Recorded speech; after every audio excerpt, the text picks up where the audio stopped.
Okay, let's come back. I see that we're live again, and I want to take this opportunity to welcome everyone back and to thank our previous presenters. My name is Christine Castle. I'm privileged with Kate Schanfeld and Jeff Gold to co-lead the working group on national strategy for the Action Collaborative for the National Academy of Medicine.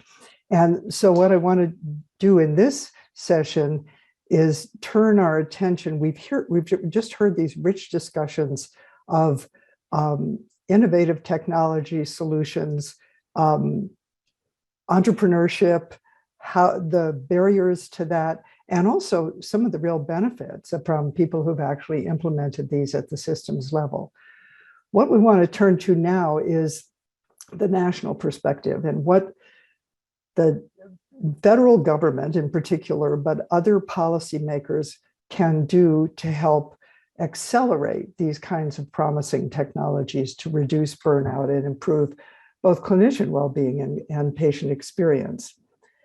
We're actually extremely privileged today to have Miki Tripathi join us, and I'll say a word about that in a minute, but I also wanted to frame this in terms of the National Academy Action Collaborative is working on a national strategy document that will include many of the comments and recommendations that have come up in today's meeting. And after our fireside chat with Miki, we have a wonderful panel with Jackie Gerhardt, Vice President of Clinical Informatics at Epic, Michael Howell, Chief Clinical Officer and Deputy Chief Health Officer at Google, and Pippa Schulman, the CEO of Medically Home. And after that, we will have an opportunity for some breakout sessions. And I want to encourage people not to peel off, but to really stay for those breakout sessions, because all of this will be captured for this national strategy document. This issue has become so important on the national level that Vivek Murthy, the Surgeon General of the United States, has become a co-chair with the President of the National Academy of Medicine for this entire effort. So this is a really important, potentially impactful federal policy discussion that we're able to have here today. So with that, I want to bring on Dr. Miki Tripathi, the National Coordinator for Health Information Technology. I see you over there, Miki. Hello, welcome. And I'm not going to, everyone's bio is in the background material, but I think it's especially interesting as a place to start, because we want to talk about what can federal policy do to reduce barriers and enhance innovation in the right directions. And I think many people know of your work as someone who's been involved in the whole interoperability challenge from the very beginning in health information exchange, both in Indiana and Massachusetts and other places. What they may not know is that your advanced degree PhD is not in computer science, but is in political science. And so I think, you really are sort of uniquely positioned to have that kind of combination of the tech world and the policy world and help us think about going forward. So the first question I want to ask you is about the 21st Century Cures Act, of course. And, the Cures Act not only mandated data sharing, making data available to patients in particular, with a particular focus on patients, and reducing the blocking of data sharing towards that end. It didn't, in the language of the document, it didn't focus so much on clinician usability or the burnout issue, which is really what we're here to discuss today. So you now are in the journey of implementing that important piece of legislation, along with significant resources that came along with it. So I wonder if you could just say a little bit for the audience, particularly in the context of this discussion about clinician usability of electronic information. What do you see the early successes of that Cures Act initiative, and what are the sort of next steps that are most important to you? Sure, happy to. So first off, just thanks for the opportunity to be here. Really, I'm delighted to be here, and my voice is fading a little bit. So it's not your speakers. If I go in and out, it's actually my real voice. This isn't the first public presentation you have to do today, right? But happy to talk about that. I guess the first thing I would just make clear is the 21st Century Cures Act didn't come with a lot of resources. Let me just point that out. Now that I'm a federal employee, it's like came with a lot of regulation. Didn't come with the dollars to at least for the things that we're responsible for. As you point out, it has a number of provisions that are related to requirements and creating essentially a set of obligations for sharing information, which kind of complements HIPAA in the sense that HIPAA was about allowing or permitting the sharing of information by certain parties for particular purposes without patient consent, treatment payment operations for HIPAA regulated entities, but it didn't obligate the sharing of that information. And the Congress, for a variety of reasons, decided that from a policy perspective, they felt it was important to take that next step to say that not only is it permitted, but it's actually required. And so that's a big part of the policy thrust related to the 21st Century Cures Act. The technology side of that, and this is what relates to sort of burnout, I think, is a couple of things. What we want to be able to do is first off get some is have everyone appreciate that, and we've done a bunch of work at ONC through the ICAD task force, through working with the with OBRI at CMS and thinking about burnout issues. We have a chief medical officer who spends a lot of time thinking about that as well. Is that that the EHR, I think, has become the conduit for a lot of other things from the healthcare delivery system that happen to come through the EMR, then the EHR gets blamed for it.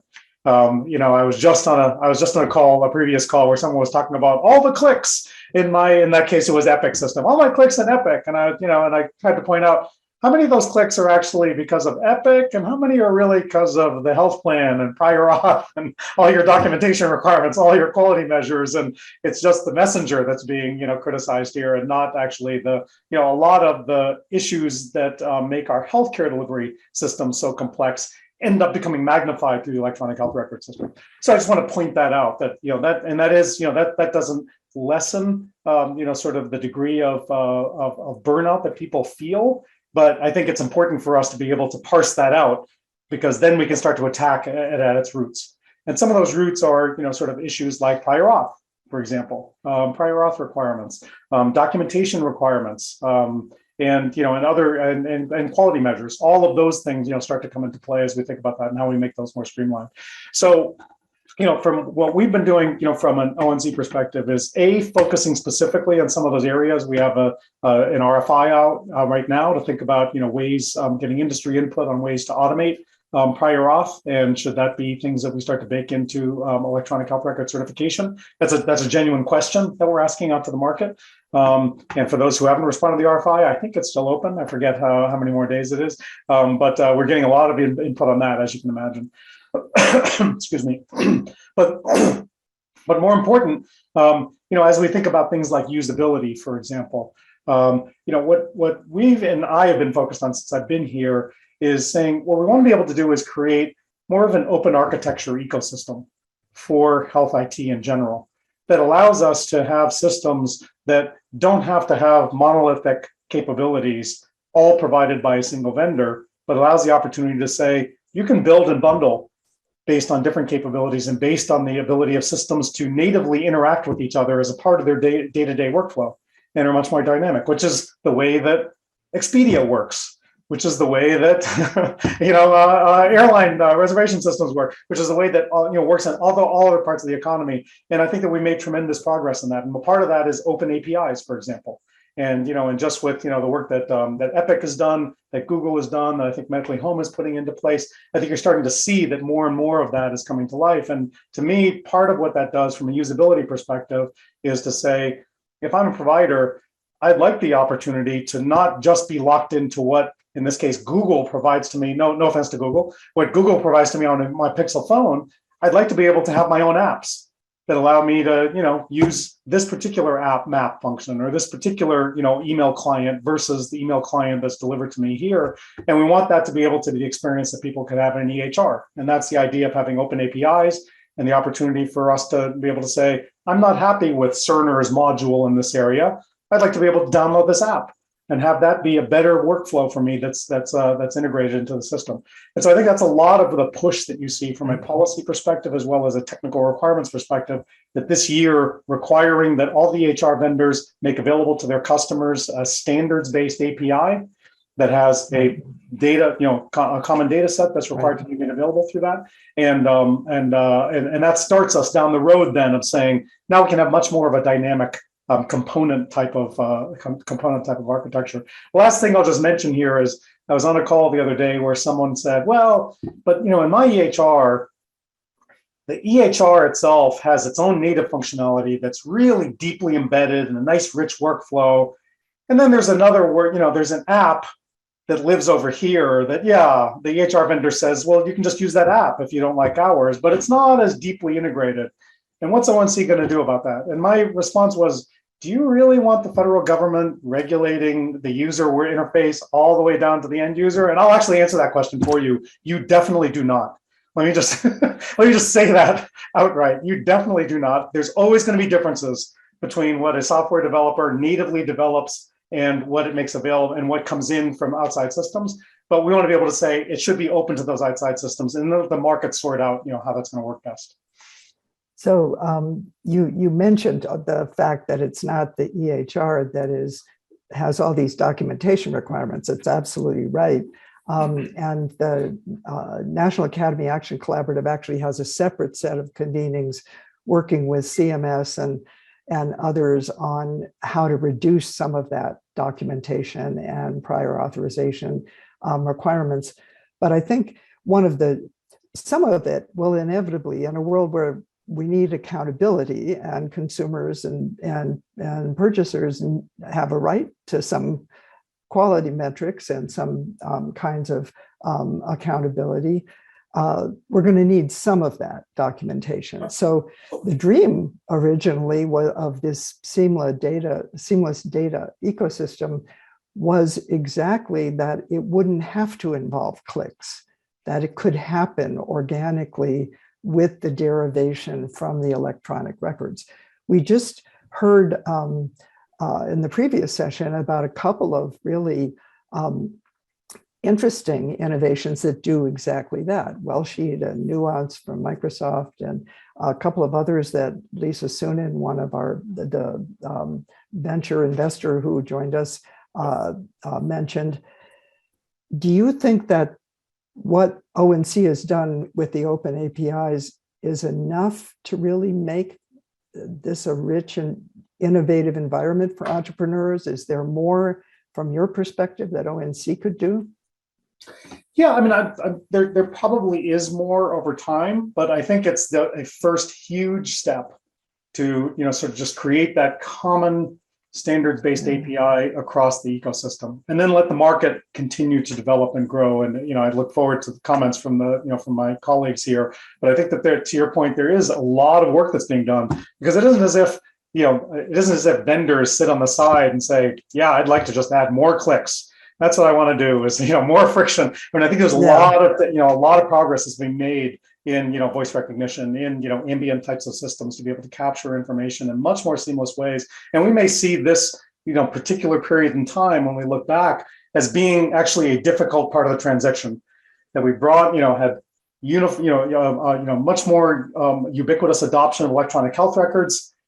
Then we had the type keyboard interface for a while, and then we were able to leap to voice recognition, NLP, all sorts of other ways of being able to streamline those workflows. And we'll see this as being, that was a temporary hump that we had to get over. It was difficult for those who were a part of it, but we're moving fast toward the future. So, are we going to need more in the way of, sort of requirements around APIs and other things? We could.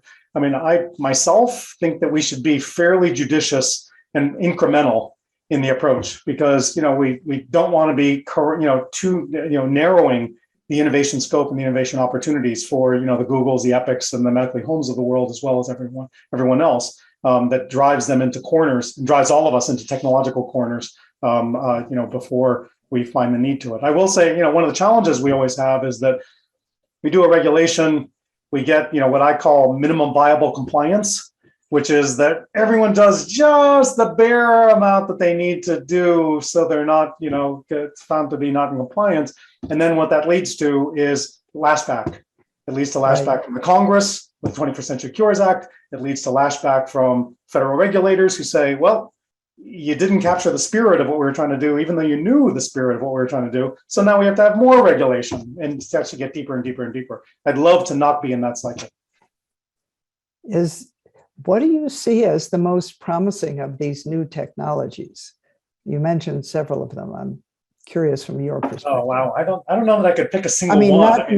Not companies, but specific technologies. Is it natural language processing? Well, I think it's anything related to, first off, anything that's going to get us sort of a better ability to get at unstructured information in whatever medium it is, whether that's voice, image, narrative, whatever that is. I mean, I think that's where most of the information lies, as we know. That's the richness.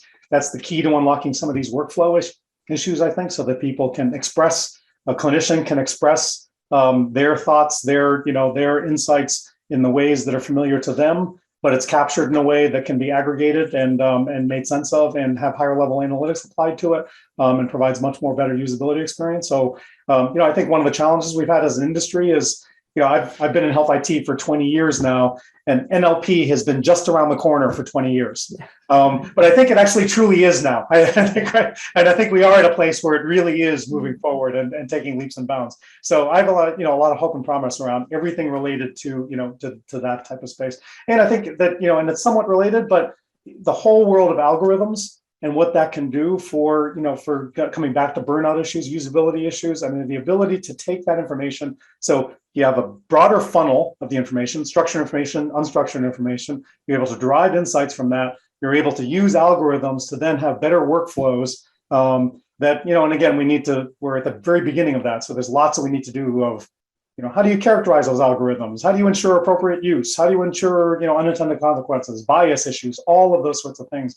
But there's tremendous opportunity, I think, there for, clinicians in particular to be able to have much better, sort of insights and much better workflows that are much more finely tailored to the way that they want to practice medicine. Yeah, and you mentioned algorithms, and just for our audience, some people tend to think of that as sort of a fixed thing, but the magic of it, of course, is that it's artificial intelligence and deep learning is actually a dynamic process that much like NLP had a lot of promise for a lot of time in the past, but now does seem to actually be here. But you mentioned some of the risks and downsides that we're beginning to see, even with all the power of AI. So I want to go back to your very clear message that we don't want to have the federal government overly regulating this innovation. But on the other hand, we do, I think, particularly in the healthcare space, there's a legitimate role for oversight and regulation. And I know you're not at FDA, but FDA is really our primary government agency that oversees medications, drugs, and devices, but also many people don't realize has, at least in theory, the capacity for regulating some technologies and has begun to step in that space.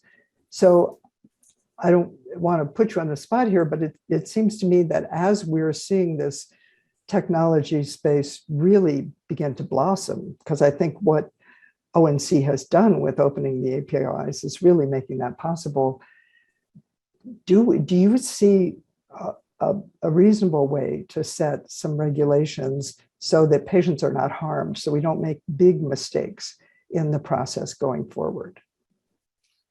Yeah, so we're definitely giving lots of thought to that now. The secretary himself has asked us to start to take a really hard look at that, as well as and other agencies, as you pointed out, the FDA and others have been looking at that, and we're working very closely with the FDA as well on that, as in sort of thinking about sort of the general problem.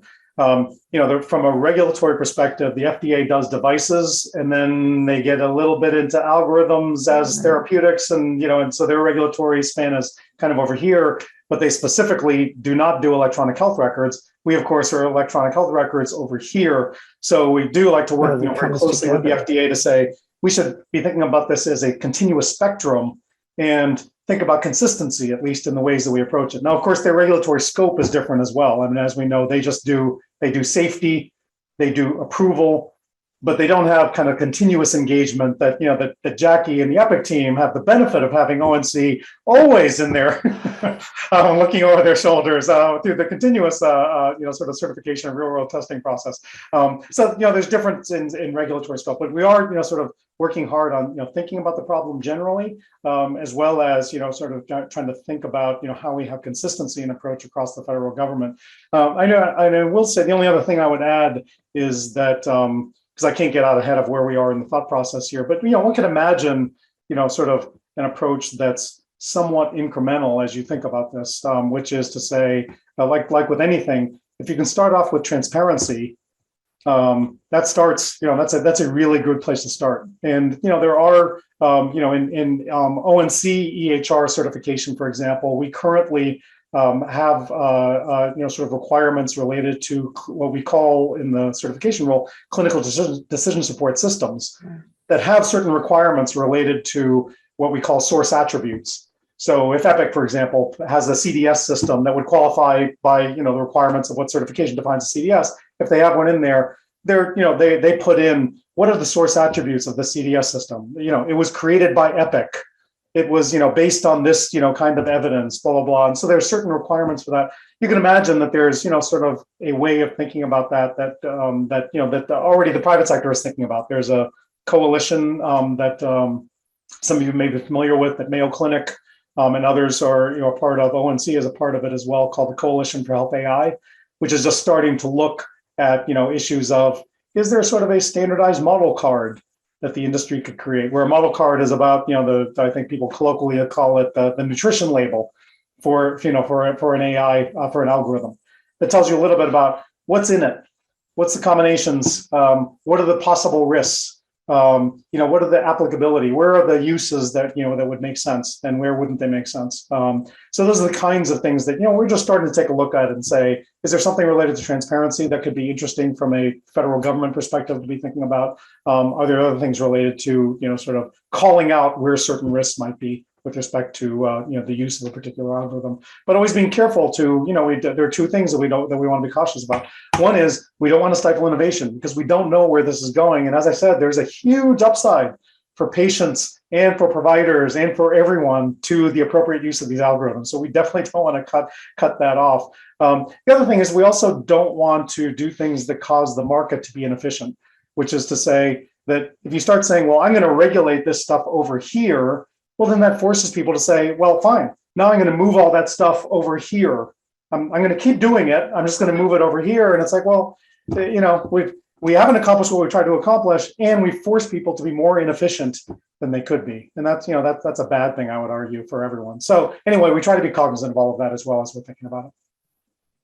Let me ask you one more question before we bring in the panel. And I also want to just give you an opportunity to say anything to this group that I haven't touched on or that you think would be helpful.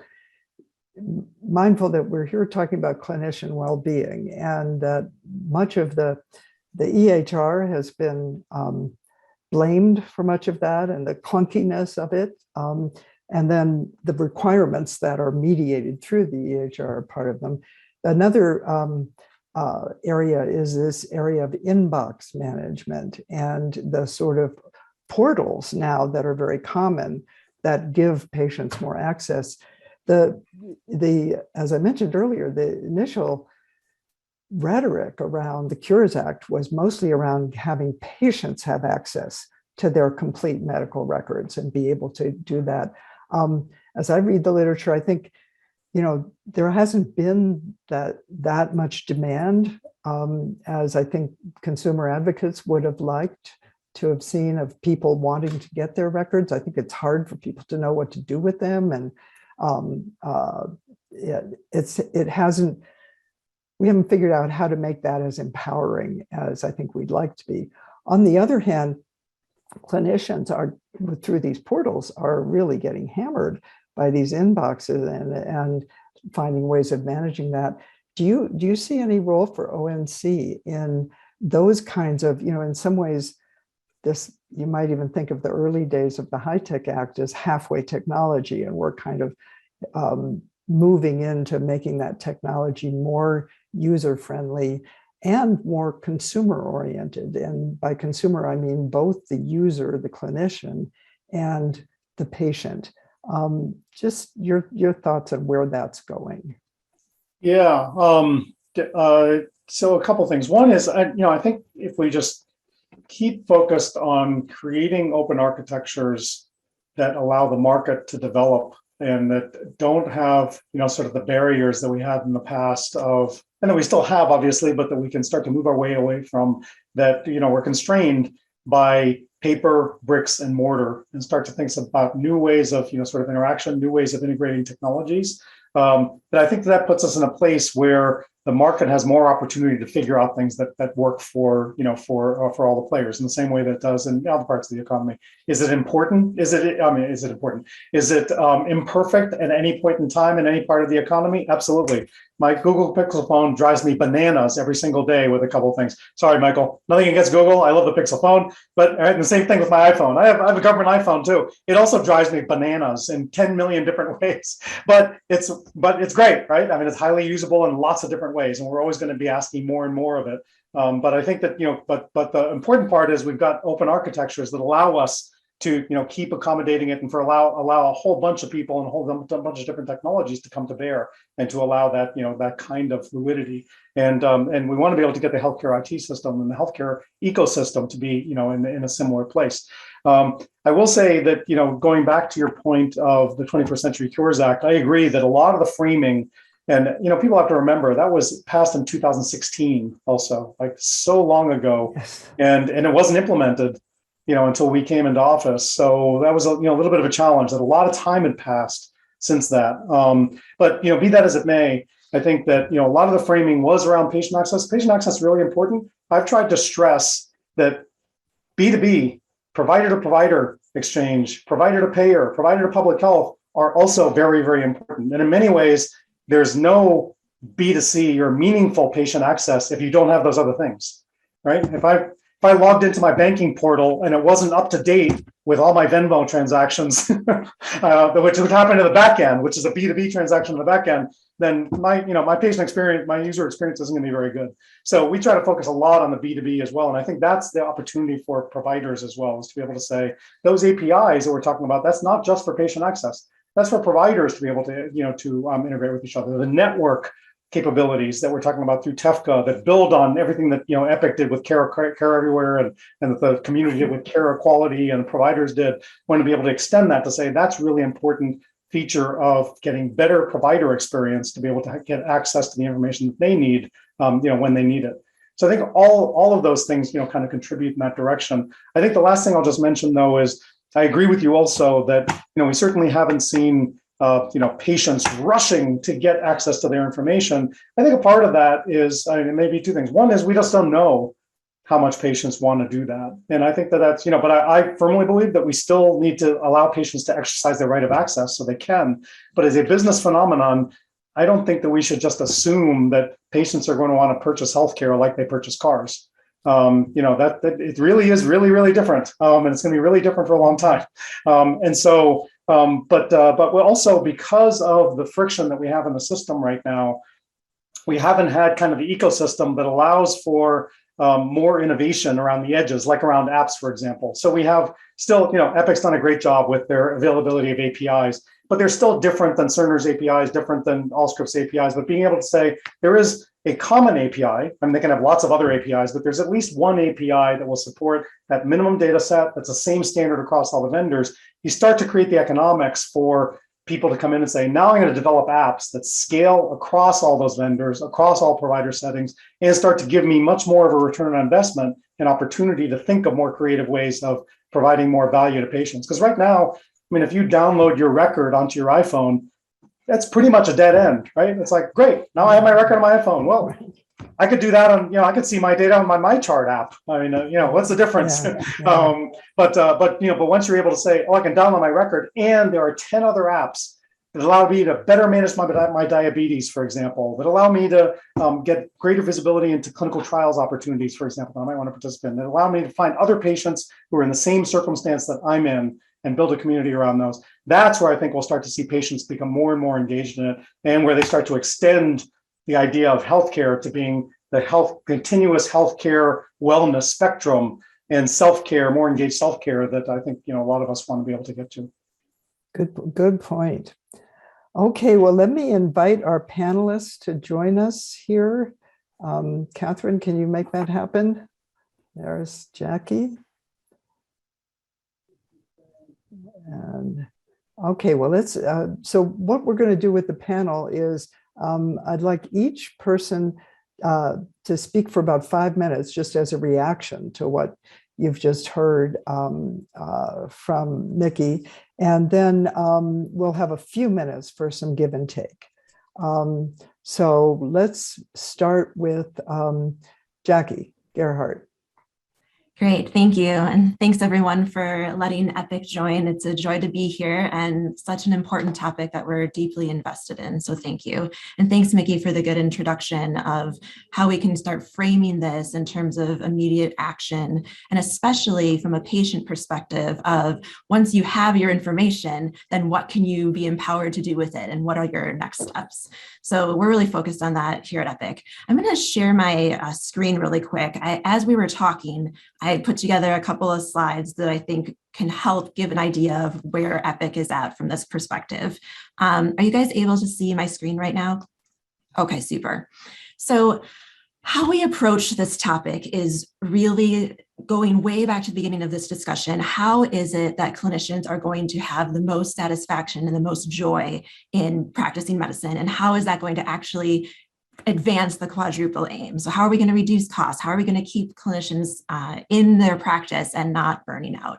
And so a few of those ways that we've decided to address have been to make sure that we're focusing on the patient, that clinicians are finding meaning in their work, that clinicians are having more autonomy, and that, and this is the key one for this discussion, that the technology that we have is actually truly helpful. So we've touched on this already a little bit, but there's so many different factors that make it be 20 clicks instead of 5. And what I want to focus on is the government perspective and just some thoughts on how we could potentially use what the government has already done such a great job, ONC has already done such a great job of giving us the tools and ways to be able to have shorter notes, to have decreased burden, to have fewer prior auths, and what can we do to actually socialize that among healthcare systems and make sure that clinicians are actually writing shorter notes and knowing that they can do so. So I'm going to start first with notes, and then I'm going to go into a couple of the other things that cause clinician burden and what we're doing to try to fix them. So first, notes. We've touched on this plenty. There's so many audiences nowadays. It used to be we could just write our story and say prescribing acetaminophen or prescribing azithromycin and we're done. And now there's just so many other audiences. And so with such, they're just getting so much longer. And so here on the left is an example of a very similar note to what I've written in the past. I'm a family doctor who's practiced during the pandemic, and I would bring in, using templates, a bunch of information from labs, problems, etc., all into my note. And that takes about 4,000 characters there.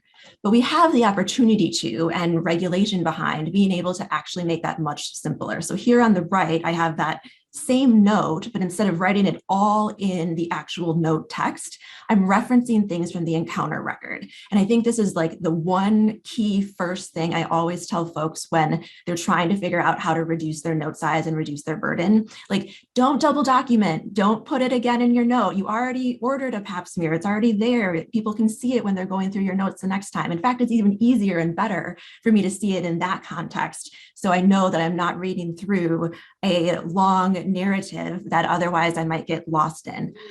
So first thing to consider is use the encounter report, regardless of what EHR system you have, to sort of prove what it is that you're doing, because we're in a culture here in the US where we need to trust clinicians more. Right now, we always are writing everything down about what we're doing and exactly why. And really what matters is our intuition and our problem solving and how it is that we're getting to the conclusions we are, not necessarily rewriting the things that we've done. So another example of this was mentioned already. It's really a uniquely American problem. So internationally, notes are shorter and we really spend less time writing them. And so some of the changes that I'm thrilled about are the E&M coding changes that allow you to really bill not based on putting the review of systems in and all of the things that are already kind of in the chart that you know about the patient, but instead really focusing on your decision making. So again, this is a study that was done using Epic EHR in international countries compared to organizations here in the US. And just really finding that in the US, we write these number of characters per note. We just write it so much longer than our international colleagues. And why would that be if they're using the same electronic health system? So how can we take the things that we are being handed and actually implement them as clinicians in healthcare systems? So that's an example of one regulation I'm really excited about, and I'd love to, if you have a chance to look at the supplementary documentation, there's a YouTube video that we've made that discusses all of the ways that you can actually use these. So I'm going to switch for 1 second to how you can measure it. We've talked about a lot of studies today. And some studies ask clinicians how long they're spending in the EHR, and other studies actually measure how long they're spending in the EHR. And I would like to encourage ONC, government, and all of you that when you are speaking about time spent in different locations, please truly measure it. So one tool that we use is called Signal. It helps to understand where in the chart people are spending most time and in what ways. And so this is something that really will help to advance the research and therefore the solutions on what we're doing to help reduce burden if we're really trying to actually look at what's being done. So for a couple examples of how you can leverage that data, you can do it by specific physician. And this was mentioned a little bit earlier. I think one of the biggest things here is to focus primarily on the ones that are having any struggles and really giving them the resources that they could have, whether that be training or whether it be other tools, whether it be voice, whether it be different technologies, really helping them to find what matches with their style of practice the best to be able to help them best achieve what they're trying to during patient care. This is a future example of what we're planning, which is for each individual person looking at their own metrics, suggesting how they can actually improve based on those specific metrics. So in this case, taking a 26 minutes, or taking this specific training could help reduce by 26 minutes per week this person's documentation. All right, I'm going to switch to the final three things that we touched on. Yeah, we need to finish first. that. So yeah. Sorry. Okay. I have just one more. Okay. Prior auths, yes, to answer Mickey's question, yes, let's figure out how to do it. We're trying to make that seamless transition.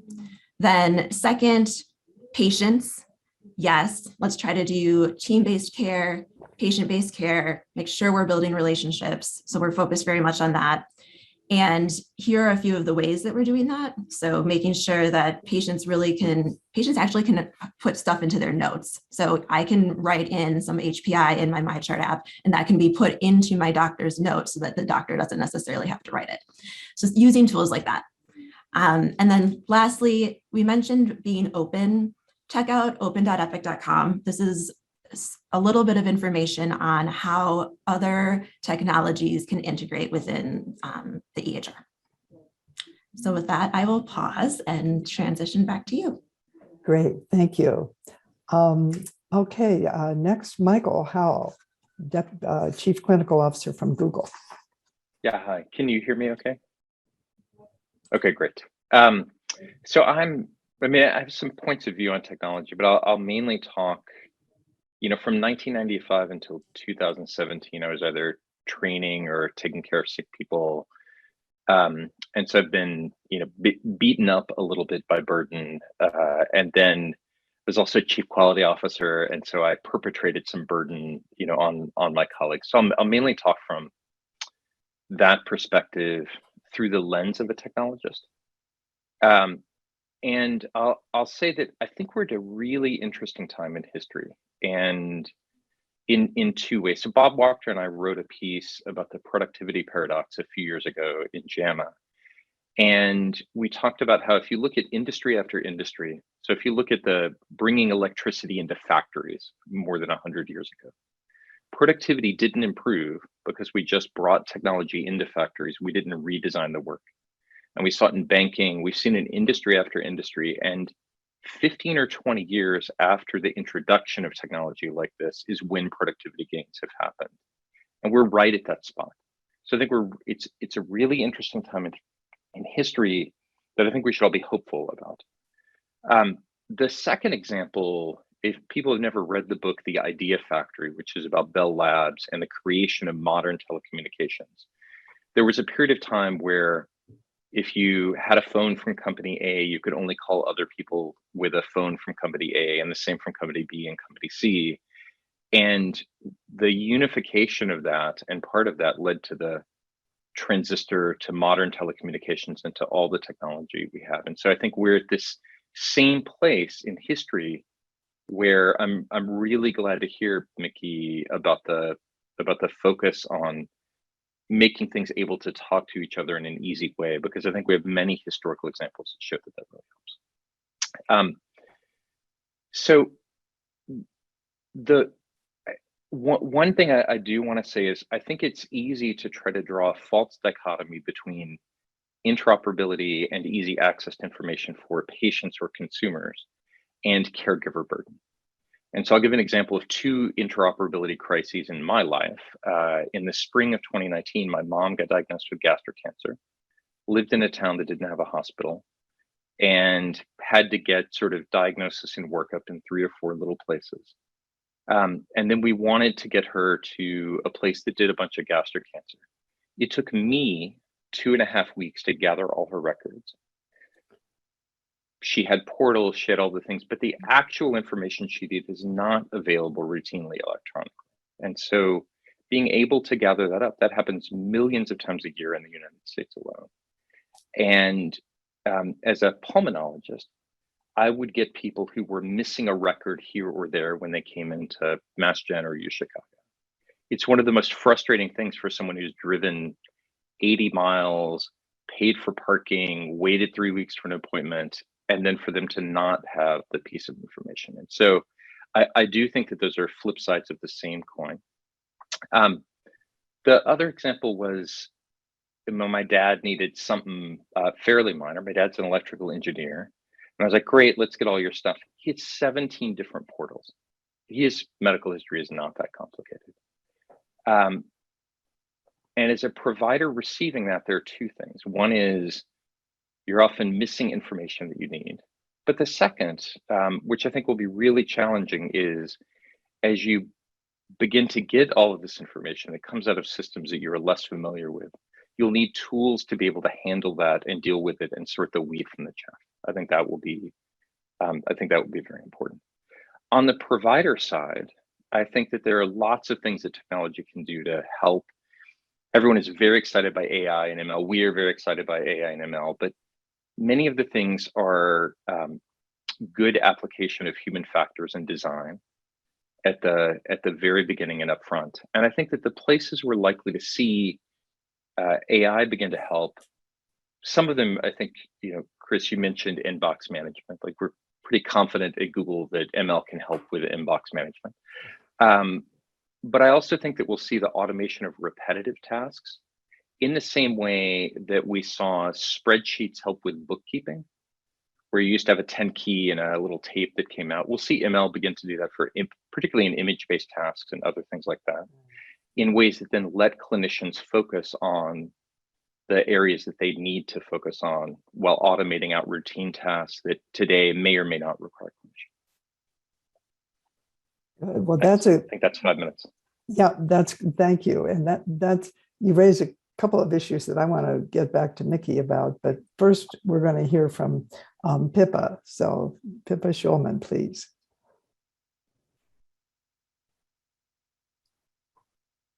And for this opportunity, the conversation. So looking forward to. Oh, we're having trouble with your sound. Hear me okay?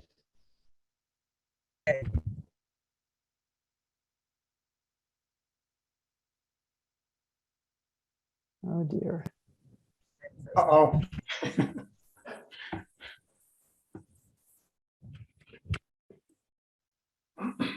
Does it work? You're on mute now. No. Yep, I'm gonna. Welcome to Zoom. You are in the meeting now. I was going to try to switch to phone to see if that helps. I apologize. My day did not go as expected. Hopefully you hear me a little bit better.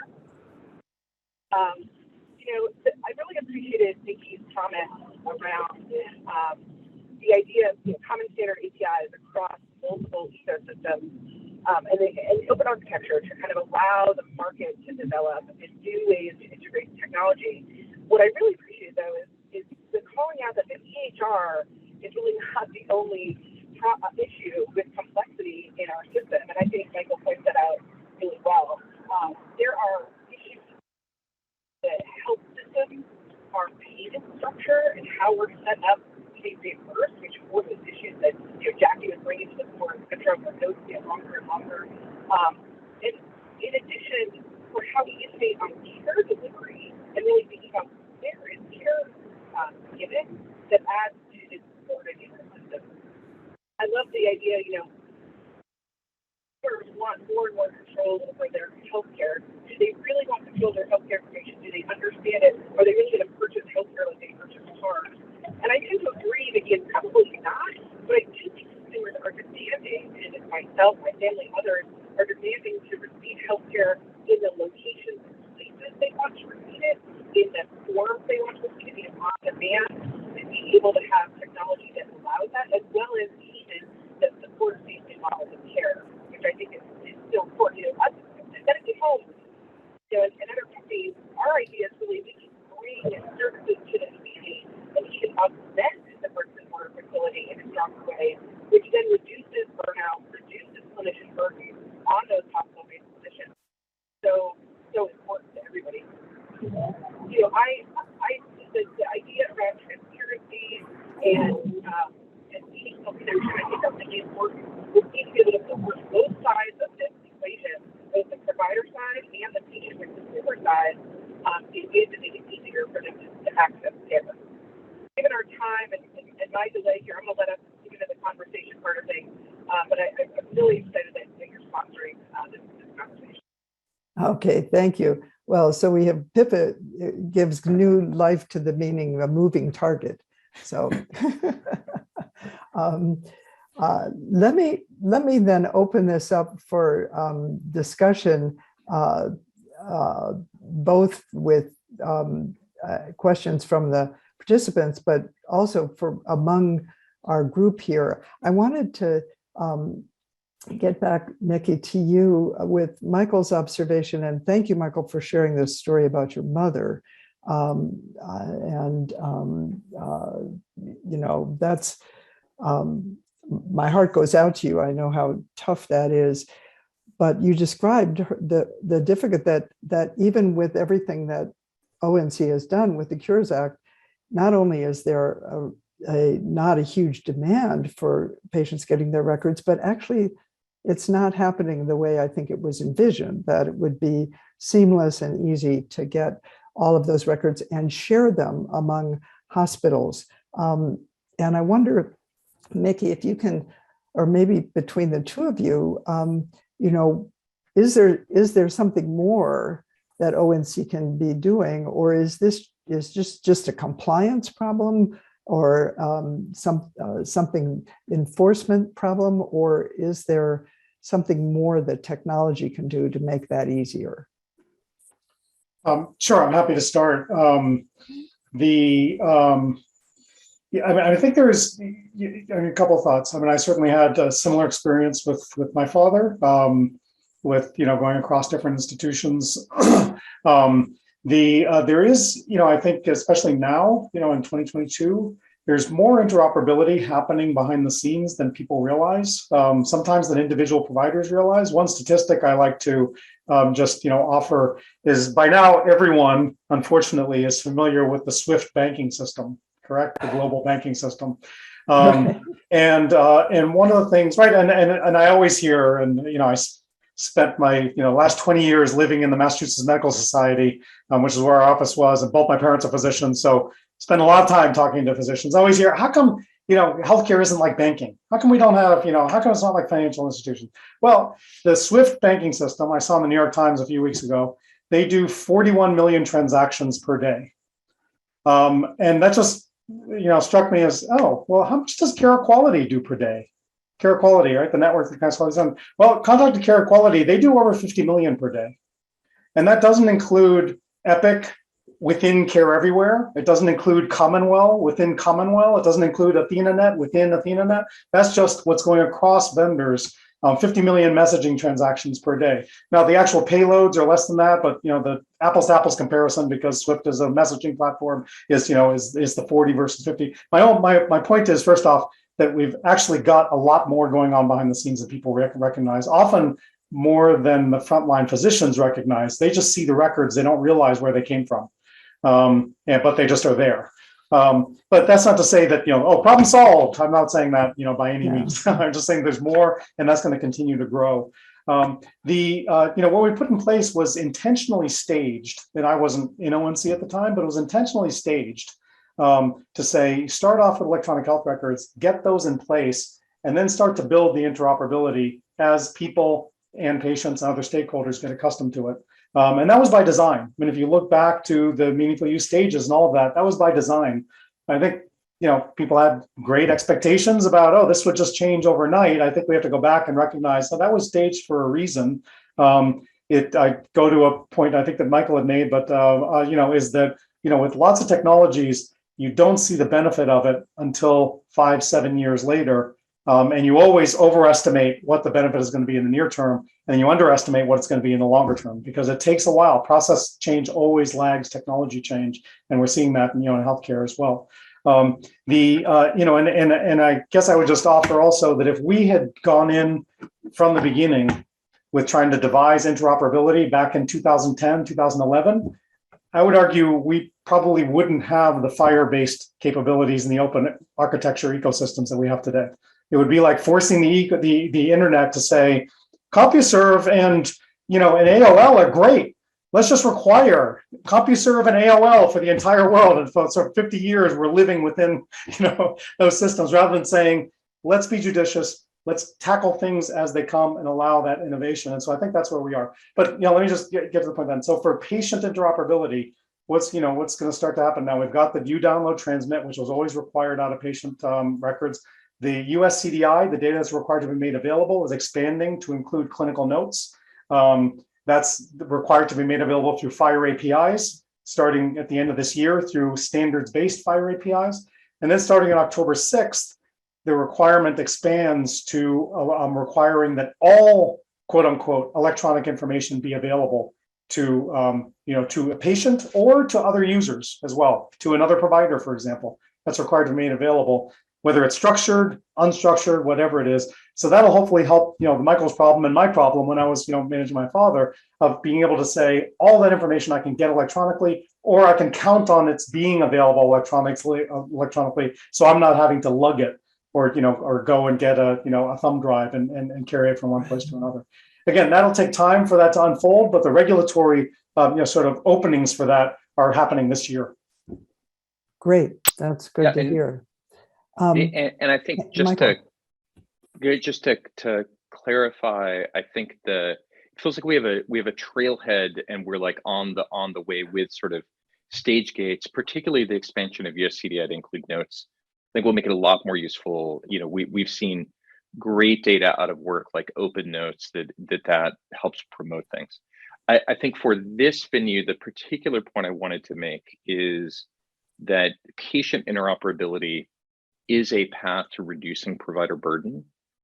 And so to make sure that we don't draw a bright line between them in our minds. Say more about that. I think that patients who are engaged and informed in their own care, who are able to bring information so that, I don't know how many clinicians are on the call, but I'm very confident that all of us have repeated tests that add not just cost, but suffering and burden and risk on patients because we couldn't lay hands on other things that had been done before. It's not a good feeling as a doctor. Yeah. And so I'm engaged, informed patients who are able to have agency in their own care, reduce the burden on providers. It's not only an issue of patient satisfaction, it's an issue of outcomes and of provider satisfaction. Right. And then I definitely agree, had we tried to do this in 2010, it would have been a catastrophe. So just one other question, I think, and then we're going to turn to our breakout groups.